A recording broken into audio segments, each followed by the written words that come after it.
Hello. Hi there. It's Vashana popping in for my nightly entertainment section segment. That's one thing to call it, right? Yeah, it's entertainment. It's education. It's education and a little bit of entertainment because you get to see me sit here and play with my phone and try to figure out how to make everything work, and I'm sure that's something something to behold just all in itself. But anyway, happy, what is today? Today is Wednesday. Happy Wednesday. Um, Actually, today was a national day of mourning for the former President George Bush's funeral processions that went on today. And I don't know if you guys had a chance to check them out.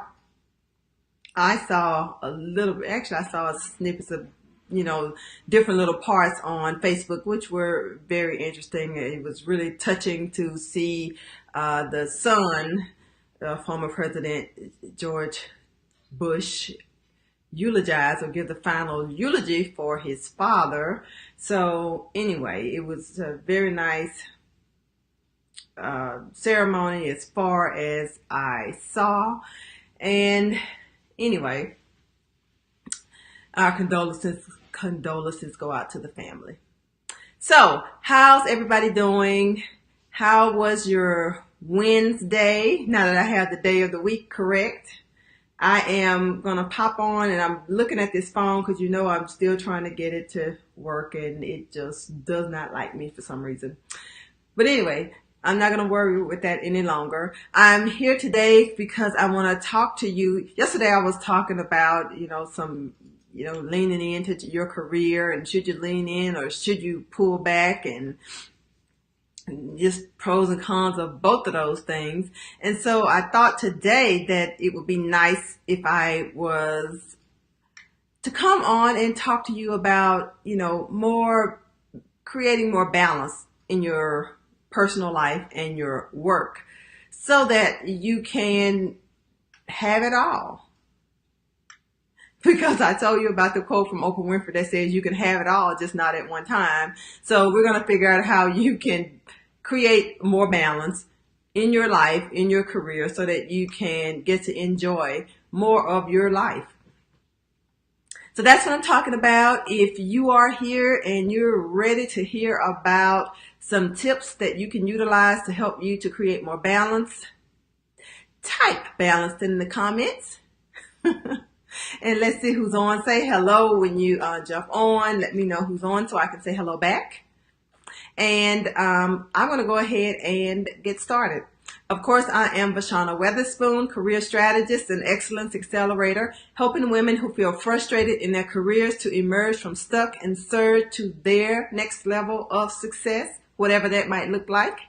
I'm also the host of the Know Your Worth Career podcast that's centered around helping women to overcome challenges that they experience in their careers so that they can have the job fulfillment that they desire, have pay that supports their life, have promotional opportunities, and all of the things that we want from a fruitful career. Now, having said all of that, let's get to it. I want to pause just a second to give you an opportunity to invite a friend, tag a coworker, invite a family member who needs to hear this information, somebody who is really just in over their heads. They can't stop working around the clock. Send them on over here so they can get some of this good information. So like and share the video and invite a friend. Before I jump into it, without too much of further of a delay. So is it even possible to have it all? That's the caption for this video. And today we're going to be talking about work-life balance, like I said. And it's an important topic because we live in a society where we work around the clock. And If you're a business owner, then we understand that, especially if you don't have a large staff and people who can take care of things for you, we understand that you're the person who's responsible for everything. So this is not for business people.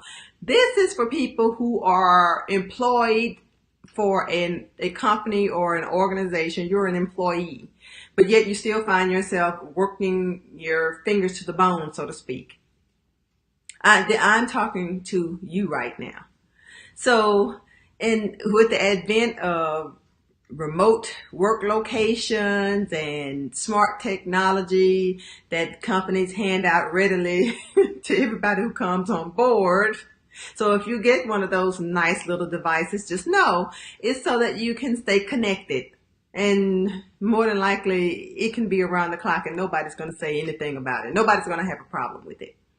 So there's really no place where we can't work anymore. As long as we have internet connectivity, we have data on phones, we can talk to people, we can, have conversations, we can actually do work that we normally had to do at our offices. And with all of this access, then it's no surprise that people are literally working themselves into bad health and sometimes even to the point of death.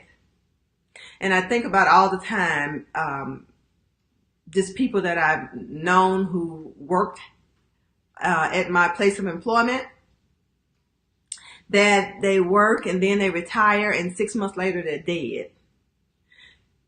And it's one thing when it happens once, but when you see that trend and that pattern happening over and over and over again, it really makes you wonder about, how the effect that all of this work that we do has on our health. And I know we don't talk about that a lot, but I've known a lot of people who had very stressful jobs and they end up, with high blood pressure and all kinds of other illnesses that sometimes it caused them to have to quit the job and just, go out on disability or something so they can get themselves together because they work so much.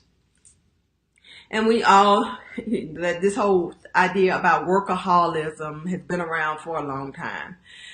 But I want to discuss for you today, not to keep dwelling on the issue because we know what the issue is. We can see the effects of it. You might be one who's experiencing some of these things. What I want to talk about today instead, though, is how can we negotiate a better balance between our work life and our personal lives so that we can enjoy both of them better and get more enjoyment from them and fulfillment from them.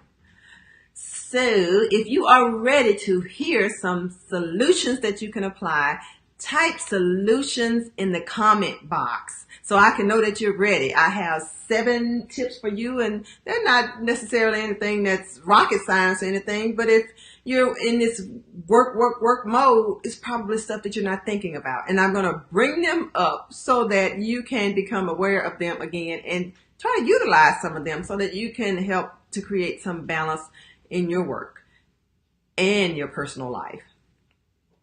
So let's get started. Tip number 1 is to slow down and prioritize. And you might be thinking, what in the world? But when you're feeling overwhelmed because you have so many things to do, so many things going on at home, things going on at work, what I found that works for me, the best thing that I can do when I get to that situation is to just slow myself down and regroup. Because otherwise I end up just wasting time. I'm not being productive. I'm not getting anything done. It amounts to wasting time. So forcing yourself to keep going and keep trying to do things and to keep trying to produce results is probably not the best answer. If you're already stressed out and overwhelmed and you can't keep up with the pace of whatever is going on. And you might be thinking, oh, if I slow down, I'm going to get further and further behind. Well, you're probably not doing too good of a job keeping up as it is, because you're probably making a lot of errors. You're probably having to go back and redo things that you've done before.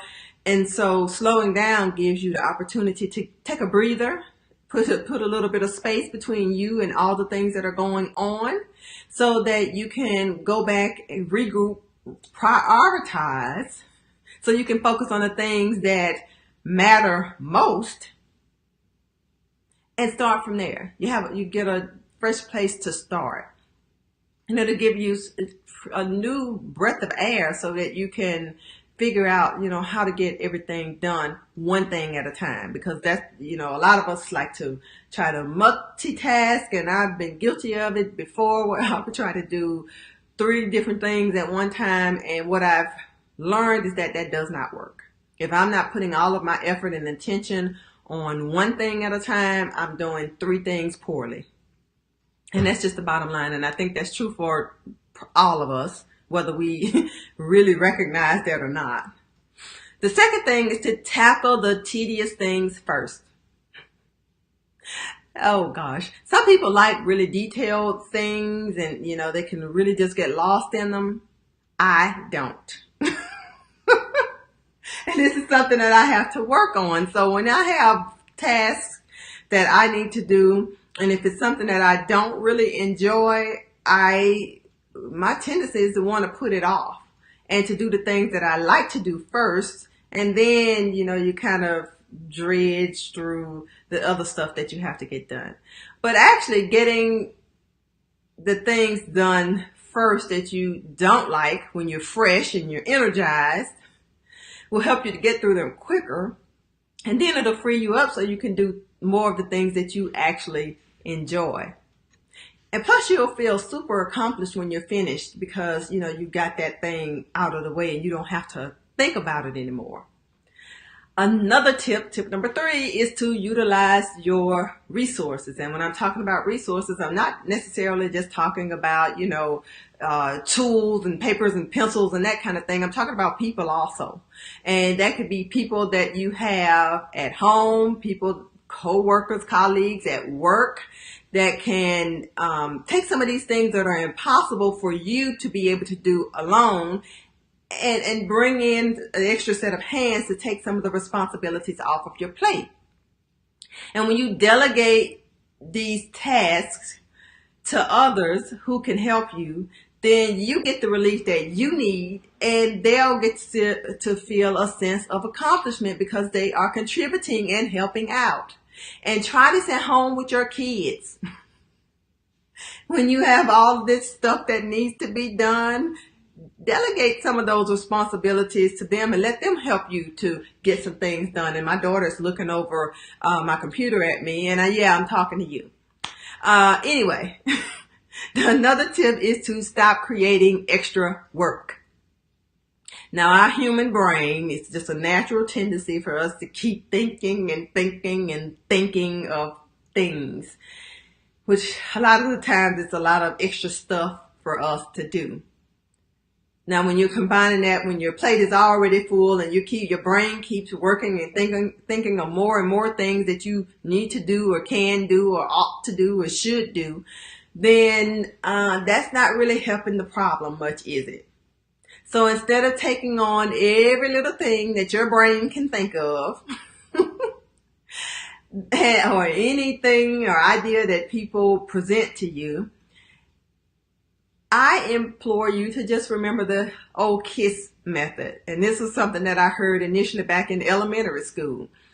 Back then he said, keep it simple, stupid. But now they say, keep it simple, silly, whatever. The idea is the same, which is to just simplify your life, simplify your work, and learn how to turn off those ideas in your head when you get them. And not necessarily that you're going to turn them off, but to kind of triage them. Is this something that I want to do? Yes, I want to do it, but I don't want to do it today. I'm going to do it next month. And you create some piles and categorize things so that, you know what's the most important thing to be focused on and focus your energy and your effort on. Tip number 5 is to learn to say no. It's a short word, but it packs a lot of power, and it'll help you a lot when you learn to say no to people who impose upon your time when you are already maxed out. So say no when your boss approaches you with another project when you already have 100 projects sitting on your desk that you have not been able to complete because you keep getting interrupted. You keep getting more assignments. There keeps and continues to be pressing and urgent things that have to be done like right now. Of course, you're going to explain your rationale behind it, but you need to learn to say no to some things. You can't take on everything and be able to do it all well. And then that brings me to setting limitations, which looks like working during your work hours, no goofing off, no taking care of personal things, personal business, no congregating at the water cooler, talking about the office gossip and that kind of thing, so that you can get your work done during your work hours. Off hours, when you should be unwinding and, spending time doing the things that you enjoy so that you can revitalize yourself, recuperate from your long day, and be able to come back the next day and give it 100% because you've created some sort of balance there. And then my final and 7th tip is to utilize technology and other services to your advantage. Now, right now, it is a great time because we have so much technology to the point where it can be overwhelming. But if you can figure out what technology you need to help you to become more productive, and it can help, you can use technology for work, and we all do that, but you can also use it for home. I know I utilize it heavily to help me to keep things prioritized, to remember to do things or to do things for me so that I don't have to remember. And there's also services and kinds of things that you can utilize to help to free up your time to take things off of your plate.